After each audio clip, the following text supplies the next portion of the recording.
The silence was suffocating. Several delegates whispered among themselves.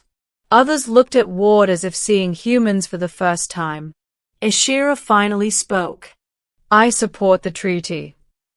One by one, delegates' lights turned blue. Agreement. Finally, only Vrakshan remained. He glared with hatred. "You humans, you fight like demons, negotiate like saints, and speak like executioners." Ward bowed respectfully. "We prefer saint over executioner." Then Vrakshan's console flickered blue. The Dominion had agreed. Ending. After the meeting, Ashira approached Ward quietly. "Tell me the truth," she said. "Would Earth really have gone to war?" Ward exhaled, the storm in his eyes fading. "War is humanity's last resort. But when innocents are murdered, we don't choose war." He looked out the viewport, toward distant starlight. "War chooses us." Ashira shivered, understanding more than she wished. "And what happens," she asked softly, "when war chooses humanity?" Ward did not answer immediately. Instead, he whispered, "Then the galaxy learns why we fear our own rage far more than you ever could." He walked toward the exit, the hall glowing quietly behind him. "For your sake," he said without turning back, "pray that humans never run out of alternatives." And with that, Ambassador Elias Ward, calm, patient, endlessly diplomatic, left the council hall. Behind him, thousands of alien species realized a truth they had overlooked for too long. Humans don't fear war. Humans fear what they become when war begins. And the galaxy now knew. It should fear that too. The Galactic Council Hall was a marvel of engineering, an ancient, ring-shaped structure suspended in eternal orbit around the star Valerian, its crystal lattice walls shimmering like frozen lightning. Delegates from hundreds of species gathered there to prevent wars, draft alliances, or accuse each other of outrageously creative insults. But today, something different hung in the air. Fear. The cause was simple. Humanity had been summoned. The Council requested Earth's presence after a border clash between humans and the core Dominion resulted in the destruction of a core battleship. The Dominion claimed it was deliberate. Earth claimed it was self-defense. The Council demanded answers. And so Earth sent a diplomat. Not a general. Not an admiral. Not a politician. They sent Ambassador Elias Ward, a calm, soft-spoken man with silver hair, attentive eyes, and a reputation for being almost impossibly patient. Everyone expected a quiet resolution. Everyone expected diplomacy. Everyone expected humans to apologize, compromise, retreat. After all, the Council believed they understood Earth. Humans feared war. Humans desperately avoided war. And so, naturally, they would cave to pressure. At least, that was the assumption. They didn't know what Elias Ward was about to do. Beginning. Ambassador Ward stood alone in the central speaking circle, a spotlight of white projecting onto him from the above crystalline canopy. The council members, some floating, some coiled, some with too many eyes, watched him with varying degrees of caution. The core Dominion delegation hissed from their seats, mandibles clattering like metal teeth grinding. High Chancellor Vrakshan, a towering insectoid covered in reflective armor plating, slammed one of his claws on the podium. Ambassador Ward, Vrakshan growled, "Your species has violated Dominion space and destroyed one of our sacred war cruisers. You humans must answer for this aggression." Ward's expression did not change. "It fired on our convoy first," he said softly. "Humans provoke hostility by existing," Vrakshan spat. "You are reckless, unpredictable, chaotic.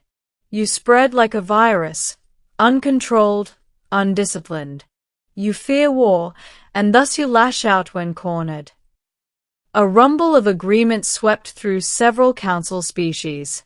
Ward simply inhaled. High Chancellor Ashira of the Vilari, a luminous serpentine diplomat, turned her glowing eyes toward Ward. "Ambassador," she said gently, "surely you understand why the Council must admonish Earth. Humanity cannot escalate. Not now. Not ever. You fear war. Your history shows this plainly." The hall quieted. Thousands of eyes, organic, mechanical, bioluminescent, fixed on the lone human. Ward's voice remained calm. "We fear war," he repeated. "Is that the Council's conclusion?" "It is fact," Vrakshin snapped. "Humans have always feared war.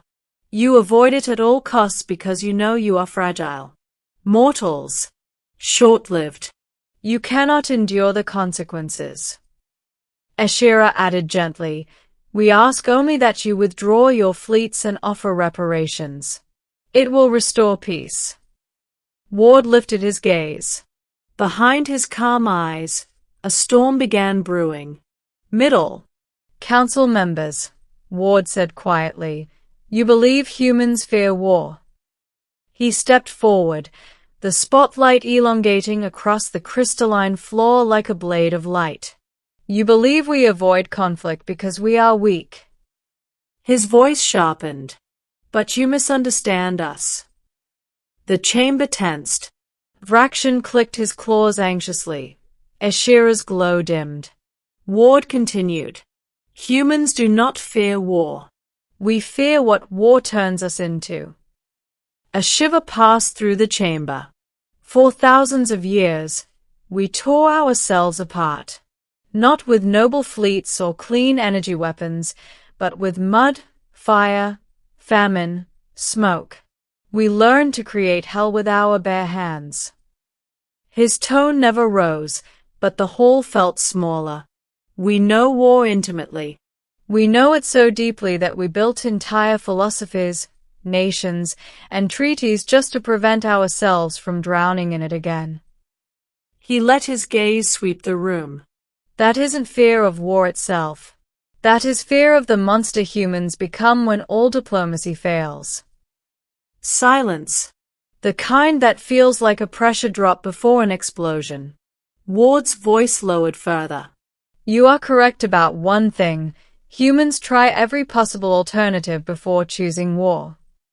His words turned colder. "But once war is chosen, once a line is crossed, humans do not stop." Vrakshin hissed. "Are you threatening the Council?"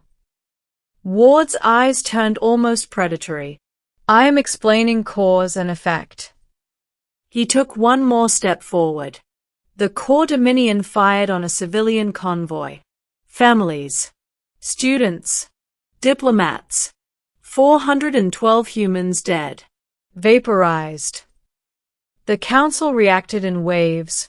Shock, disbelief, shifting guilt. "No," Ward said quietly. "Do not pity us. Understand us." He straightened.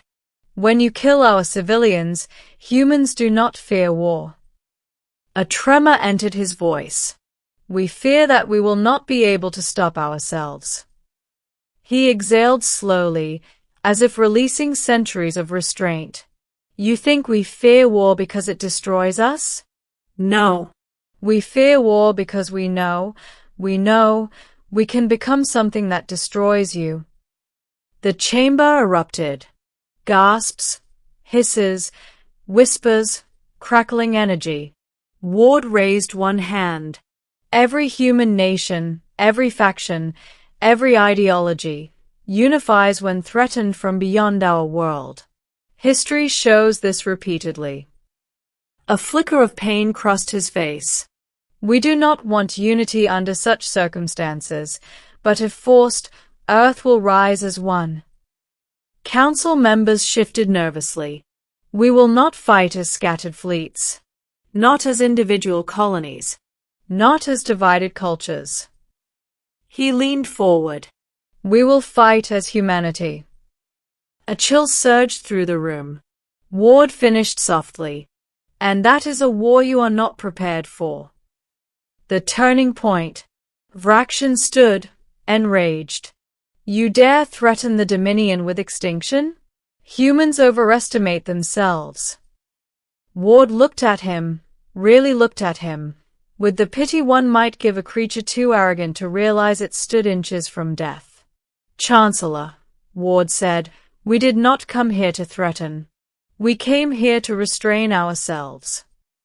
He allowed the next words to fall like a blade descending. But you mistake restraint for fear. Ashira spoke up carefully. Ambassador Ward, what do you propose? Ward folded his hands behind his back. A treaty. Immediate. Binding. The Dominion acknowledges its attack. The Council enforces sanctions. Earth withdraws its outer fleets. And both sides share the border peacefully. And if we refuse? Vrakshan growled. Ward looked almost sorrowful. Then I return home and tell humanity that the Council believes we are cowards who fear war. He paused. And they will show you how wrong that belief is.